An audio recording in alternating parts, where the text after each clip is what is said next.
আজ সকাল 11:30 জগন্নাথ ধাম মন্দিরের বিমানের ওপরে সূর্যকে আলিঙ্গন করা এক অপূর্ব রামধনু বলয় আকাশে।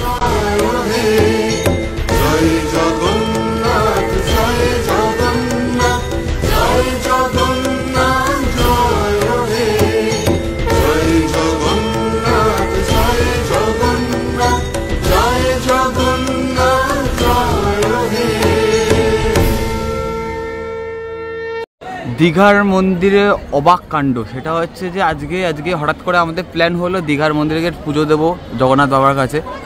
তো এইটা প্রথমবার হয়েছে যে রেনবো এরকম গোল শেপে ঠাকুরকে কভার করে রেখে দিয়েছে, প্রোটেক্ট করে রেখে দিয়েছে কোনো দিক দিয়ে।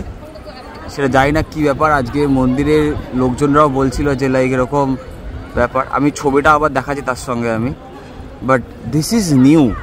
আমরা রেনবোতে গেছি ওভাল শেপে from one end to another, but এরকম গোল করে কোনোদিনও দেখা যায়নি।